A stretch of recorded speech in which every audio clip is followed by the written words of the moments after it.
Bertrand, happy to have you on the show, man. A natural place to start, we're talking, in the prep about metaverse, right? I guess first, maybe a sort of tech question. Are we currently in the metaverse? Oh my God, like for me the metaverse is really the new buzzword, but it's just mean it's comes from the Greek, meta, which means au-delà, so beyond, so it's just beyond the universe. It's either a parallel or an augmented universe, or so could be AR, VR, combination of the two, projectors, whatever. It's more like a universe where you can do cool things, connect with friends, game, learn, whatever. And the metaverse has started with the, for me, like it needs to be immersive, but it can be kind of immersive through a screen. Like I remember when I was playing in front of my TV, I would get very, very close so I could feel like inside the game. But my parents would say, "Don't, you're too close. It's not good for your eyes." Uh, but anyway, all that to be said that I think the metaverse has progressed through the years, and now, personally, the one I enjoy the most are like Roblox is a great one, Minecraft, uh, Rec Room if you're into VR, great avatars and things like that. I think it's really important to have a good digital identity that represents you or your alter ego, whatever, but that you can customize. Fortnite, of course, they make all their money with a customized digital identity. They really get like you want uh, a level playing field and it's only the skills that will make you good or bad in the game. But if you want to look like your favorite Marvel character, you can do it. So I think it's a great business model.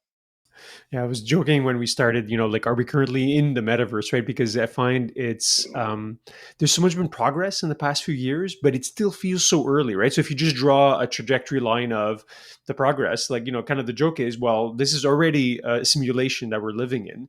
So I guess which leads me to my question of like, how early do you judge this space, right? So like maybe metaverse or maybe a virtual reality more writ large. How much room for innovation is there? I imagine a lot, but I'm curious to get it for someone that's as in deep in the subject as you are. I mean, let's let's talk about my preferred metaverse. As I said, I think there's a lot of different ways to access the metaverse, but for me, like the best experience is through VR, because like I went to uh, the Oasis at Palais des Congrès last weekend. It's amazing. I mean, great projector, great sound, but a little bit of interactivity. I was pleased by that. Like you move and the floor will create some waves and things like that. But if you really want to be interactive, like you need to be able to take objects and move them around and things like that. So for me, if you really want that kind of experience, the easiest way, most accessible way is through the Meta Quest 2. Um, and as I said, I prefer Rec Room because great avatars, mini games. Uh, funny story, while I was at Apple, I did a goodbye party when I left. And, the standard tool at Apple is Cisco Jabber, which is really bad.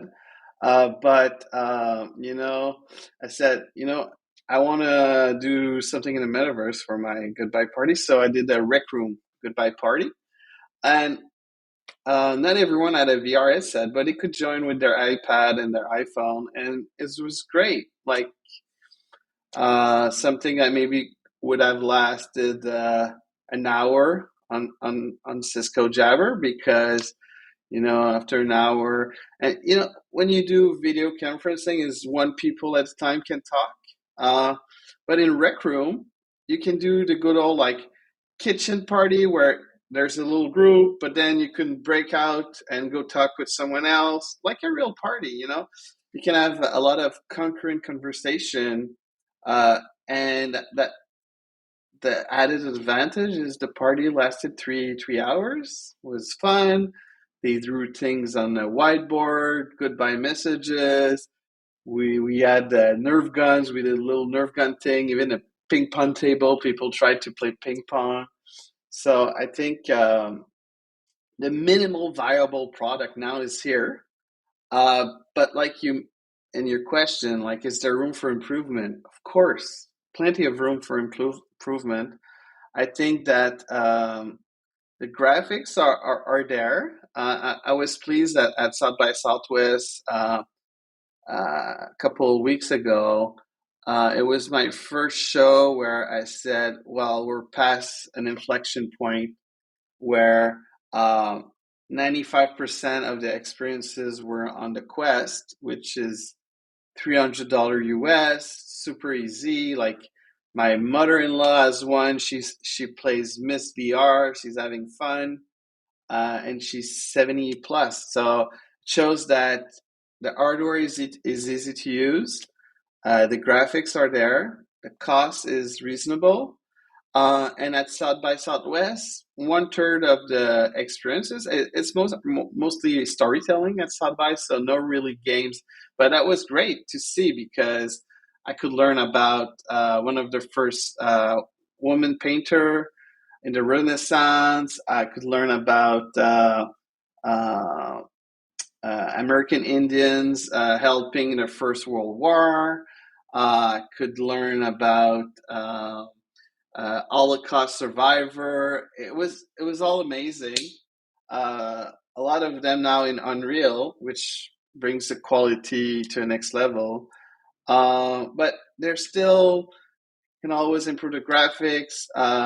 You could now try to stimulate other senses. I mean, spatial audio. It's pretty amazing. I think audio is there, but now you'll need smell in the future, touch.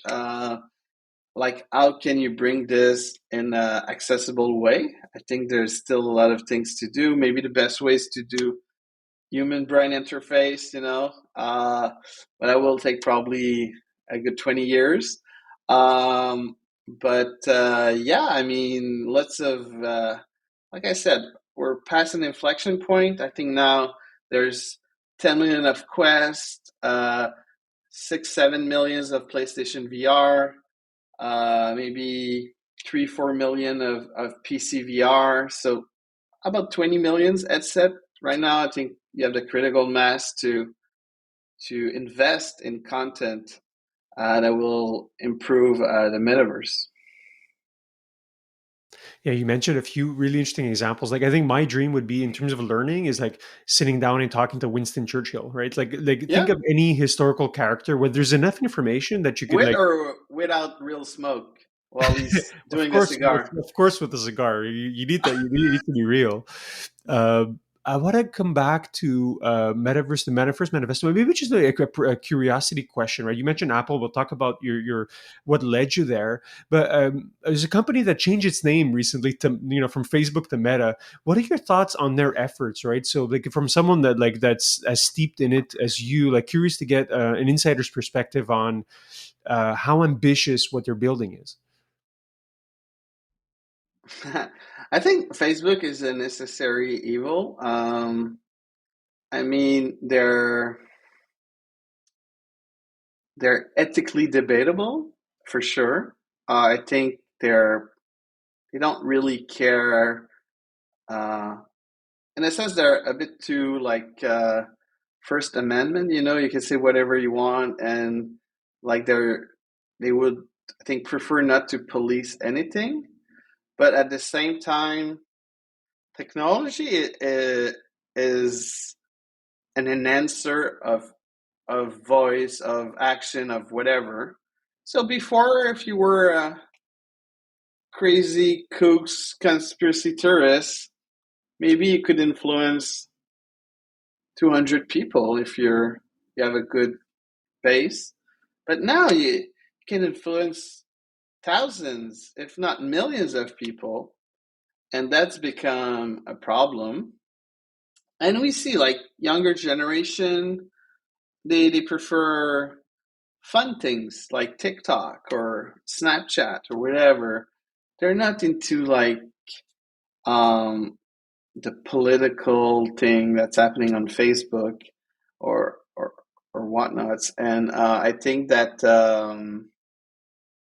Mark Zuckerberg, even though I'm not a big fan, he's a smart businessman, a visionary, and he knows that like it's mostly old people on Facebook, and he needs to appeal to the younger generation, and that's the metaverse. I mean, I have a 11-year-old son, and you know, he might have 50 friends in real life, but he also has 20 friends in the metaverse, from all over the world that he speaks to every week. Um, and I think that's also a great thing about the social aspect of being exposed to different cultures. You know, if you're uh, you live in Montana, uh, like I'm choosing Montana because I'm watching Yellowstone right now, and it's a great series.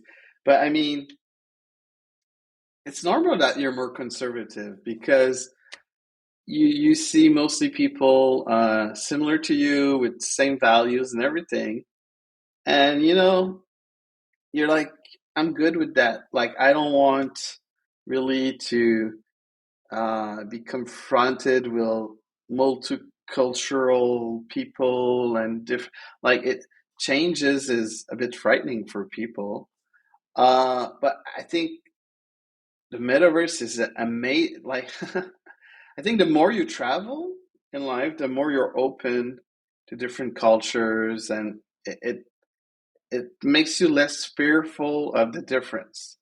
And I think that's what I'm super optimistic about the metaverse is that even if you're isolated in a community where it's mostly white people like you, but in the metaverse, you hang out with people from Australia, from Africa, from Russia, from Ukraine. I mean, if they would talk more to each other, there would be less conflict.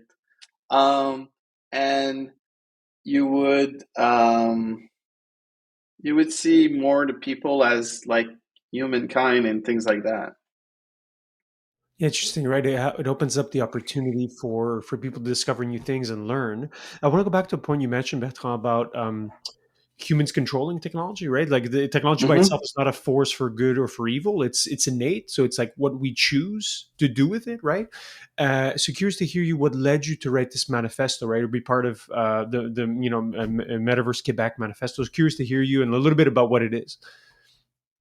Yeah, I mean, we see it right now. It's platform wars between all the big guys, Facebook, now Meta, which I think was brilliant, their name change. They see the future as the metaverse. So they're like, we don't have a great reputation right now. Let's try to bury the Facebook name and go with Meta platforms and appeal to the youth. I think it's a brilliant move. But for sure, their vision of the metaverse is same thing as right now. It's a wall garden, and I've worked at Apple. It's going to be the same thing, wall garden. Microsoft, historically, culturally, they're more open. They try to create an ecosystem. So I think Microsoft for an open metaverse maybe is the better choice. Epic is pushing for an open metaverse. Um, But even good old Steam, the reason why they started VR in the first place is they're like, well, we used to be pretty much the only marketplace for games. Now there's more competition. Sorry, what's the future? And we think VR is the future, so let's be uh, like a front runner in that space. But for sure, it's same thing. It's going to be a wall wall garden. So I think that the manifesto was also to say, I think that we have a different culture here in Quebec. Most people are bilingual. We're like at the intersection of Europe, and the West Coast was very influential for technology. So we're kind of a bridge between the um, techno freedom, a bit libertarian, uh, US mindset, and Europe, which is more like, let's think about the impact on society and how to uh, respect privacy and things like that. I think we're kind of a mix of the two, and we try to find a balance.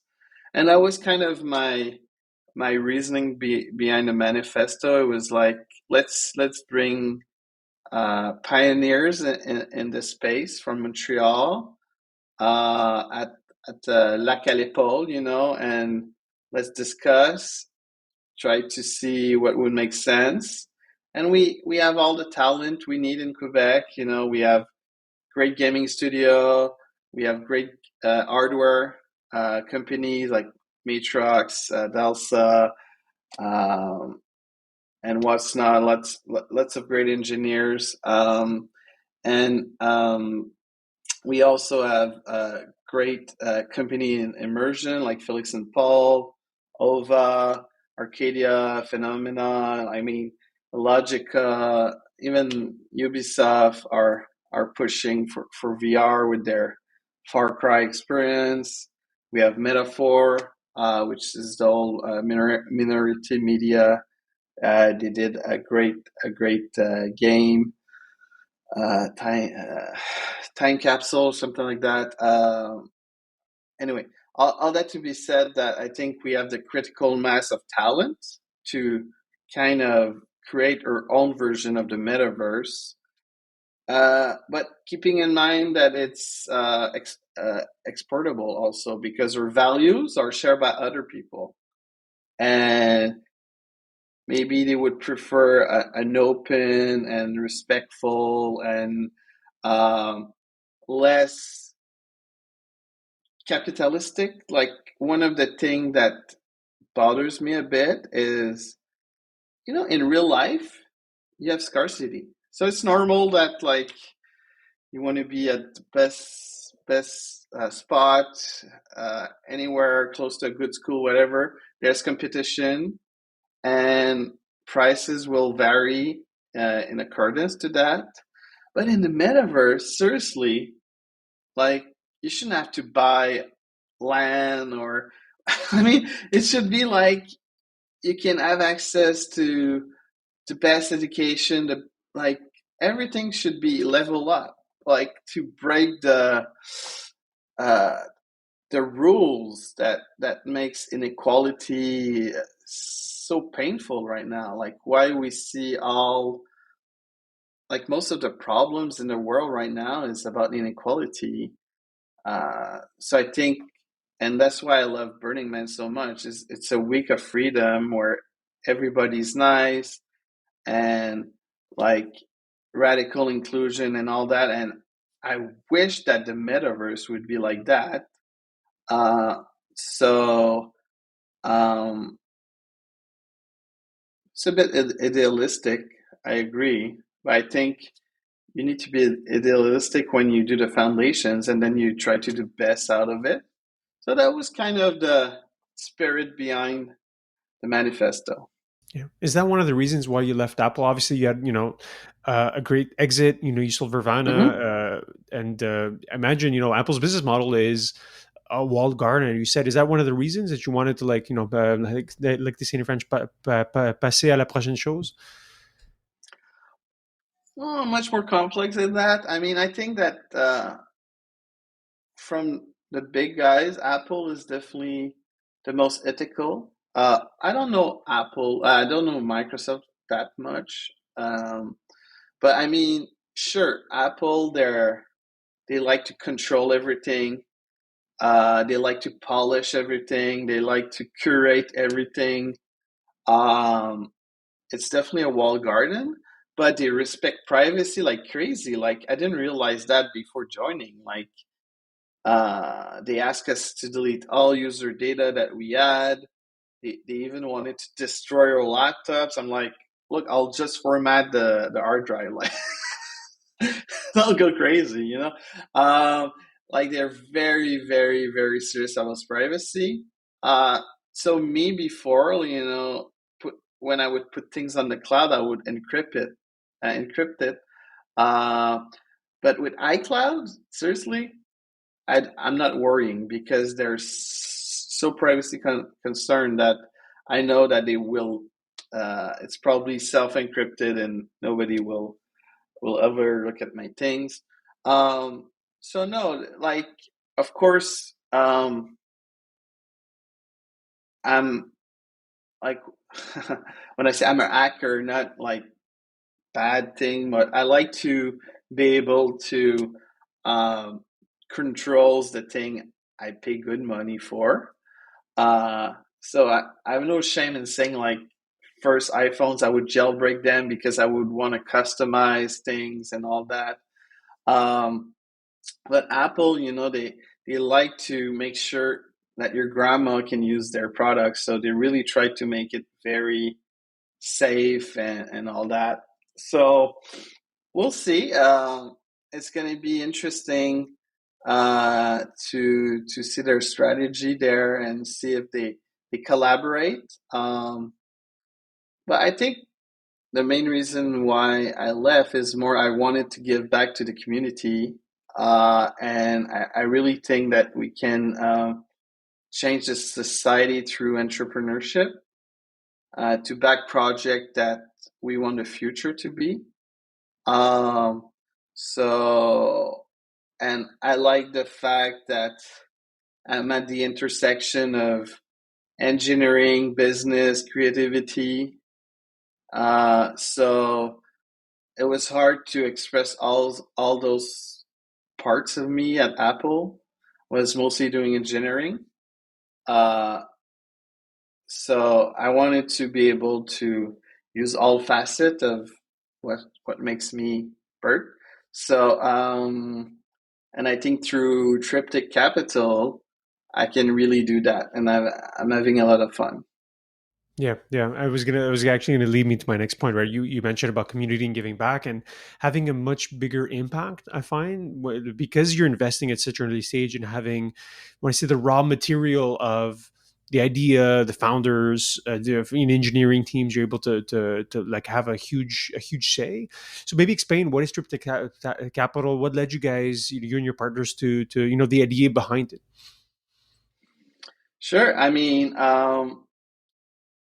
being an entrepreneur, uh, it was pretty. I was was kind of a strange, in drôle de bébête, a strange. I don't know how to say that in English, but no, I was atypical. Let's say that at Apple, and for a period of time, I was able uh, to really do the things I do best, is lead a team to fix really hard problems in a creative way. So, and at one point I was like, okay, we did that, and now it was more a phase of execution. And I was like, I can do that, but it's not what I enjoy the most. Um, so I said, well, I'll come back in Montreal and start the Montreal office and be an entrepreneur for Apple. But then Shal, one of my partner, uh, saw on Facebook I was coming back from California and all that. and brought me for breakfast and told me about Zoo, which is an incubator started by Guy Laliberté to give back to the creative entrepreneurs that leverage tech to change the entertainment business. And it's been running for 3 years. Great companies ran through the program. And they were thinking about, well, okay, so there's great companies, but one of my shock when I came back in Montreal, it was to find out kind of the C stage ecosystem for entrepreneurs actually didn't improve. It got worse through the years. And I was like, really? Like, we're having some exit success and things like that, and it's not thriving. So I was like, this is bad. Um, so all that to be said, I was like, well, I spent a few times in the valley, and uh, I know a few best practices because I've pitched to 150 VCs, and like I would always go see the specialized funds because they bring the most value, they support you, they get in the trenches with you. And I was like, I want that in Montreal too. Like, sure, generalist fund is fine, but if you have so many deals that you do each year, you cannot support your entrepreneurs uh, as you should. So I was like, well, if you guys are starting a fund where it's not spray and pray, like we do less deal, but um, um, we lead the round, we're on the board, we get our hands dirty, then yeah, I would be interested. And so that was my reflection. And after a while, I said, you know what? Yeah, I'm already doing angel investment. I think I could have a bigger impact if we start a fund. So that's what I did. Left the fruit company 1 year ago. We um, uh, and then we started fundraising at great success, and the rest is history. We're almost ready to close our fund. We're in the last miles with the lawyers. It's going to be $40 million fund, three partners, um, venture partners, um, and then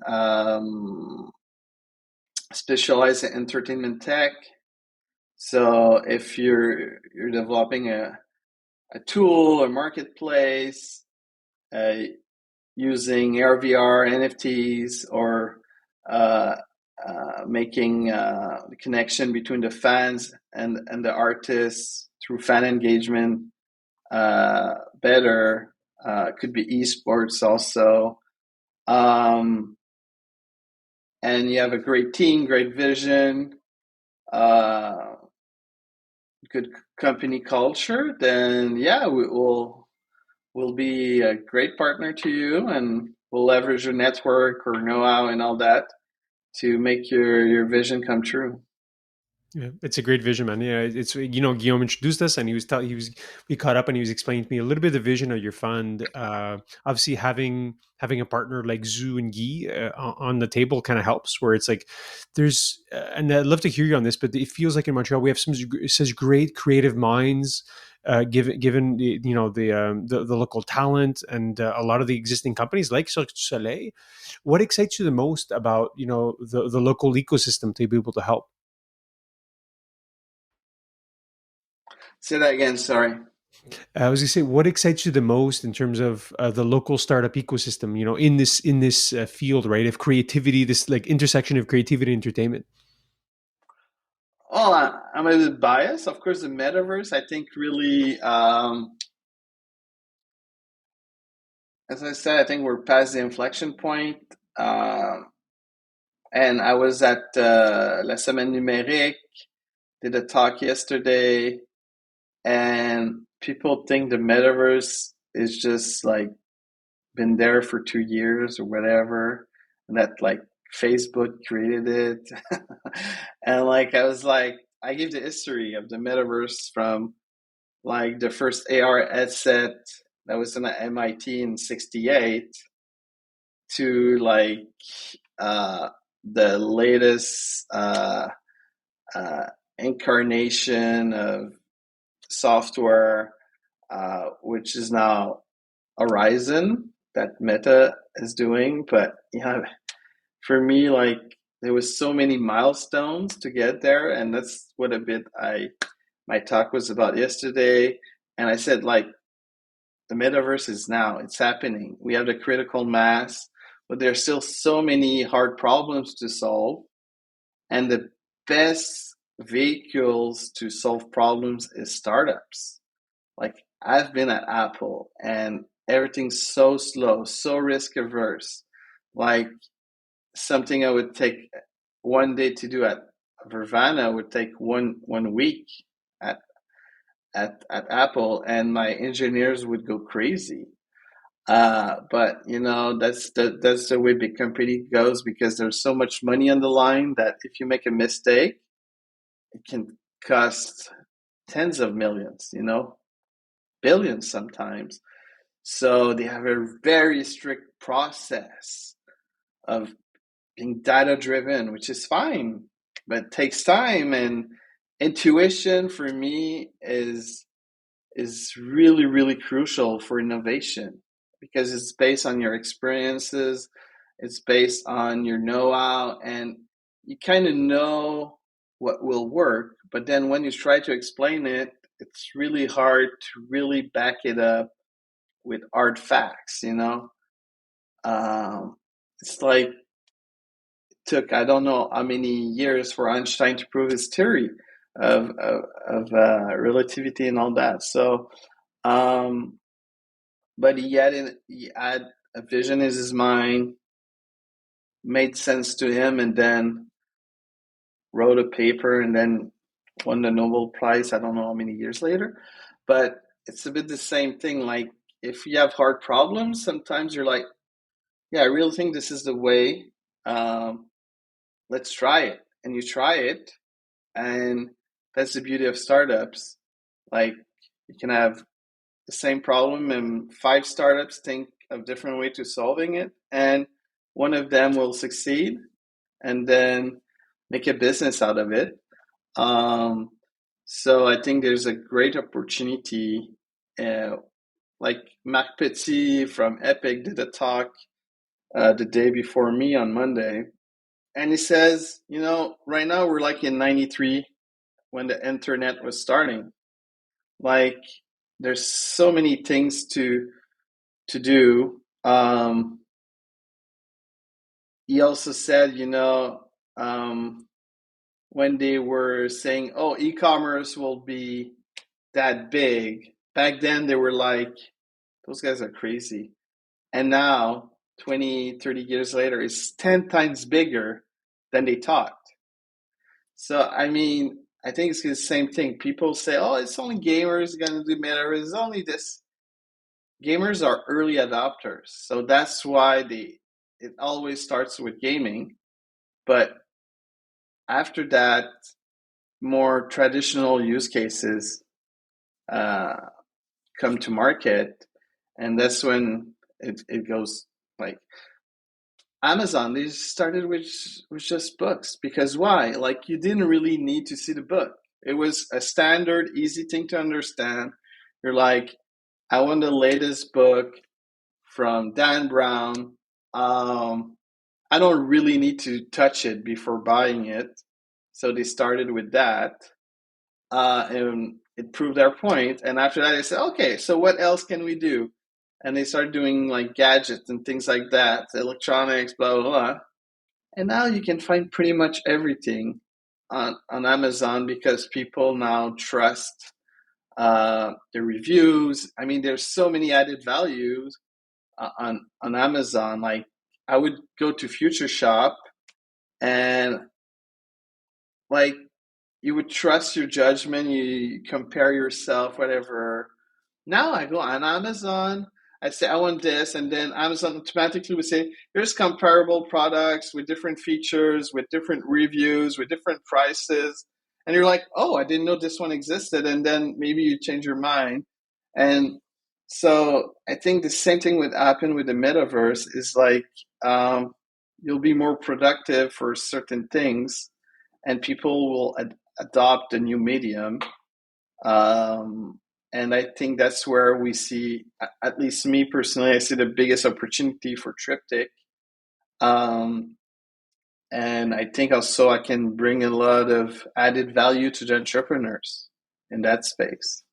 Yeah, I like your vision of how it is very similar to, the internet in the early days, right? I just find people have a hard time making that leap of like, oh, I'm going to wear this thing on my face, and this is going to, change, how we interact, how we buy, how we shop, how we learn, how we date.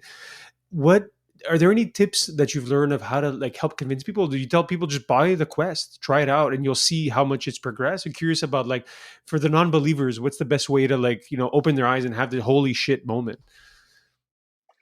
Well, I think the best way is to try it. Once you try it, like you'll be hooked.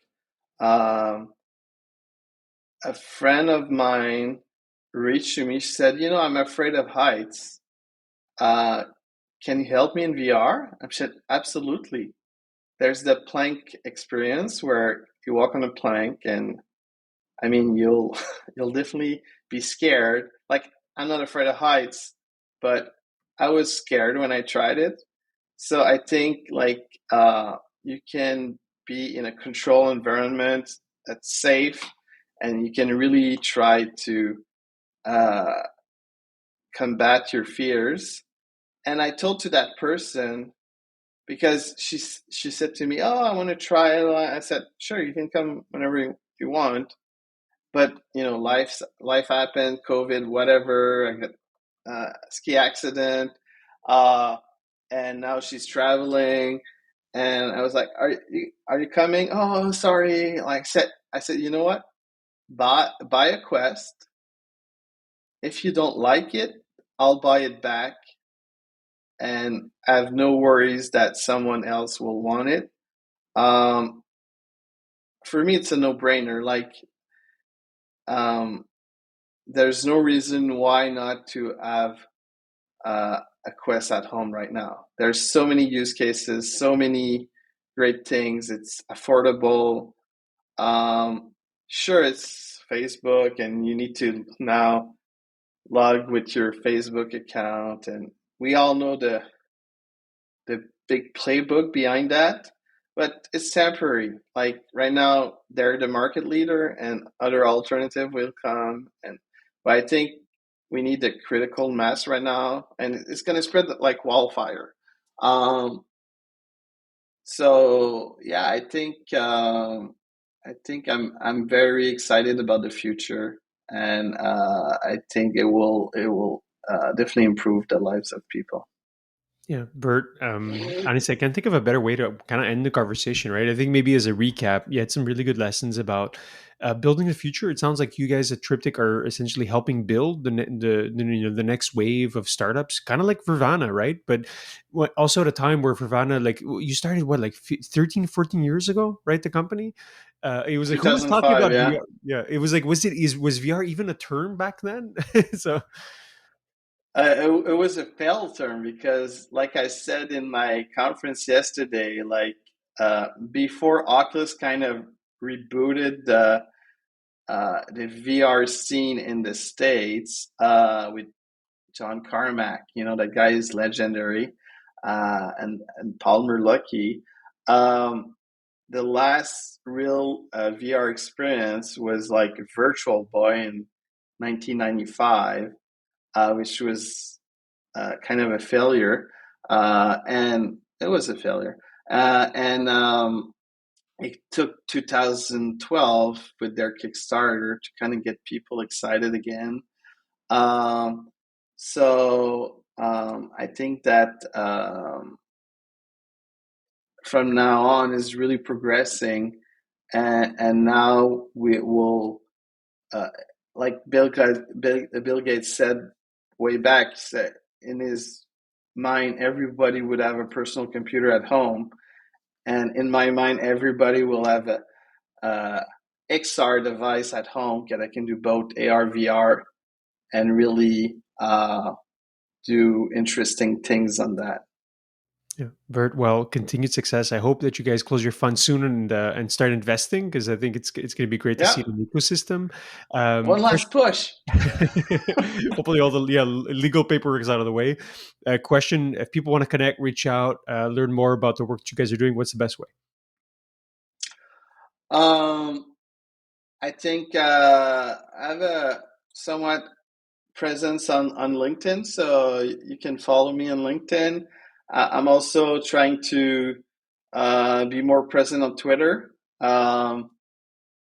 Getting there. Or on Rec Room, if you want to meet me in the metaverse, add me. My gamer tag is Ogiltorp on Rec Room, and we can hang out in Rec Room and play ping pong or whatever.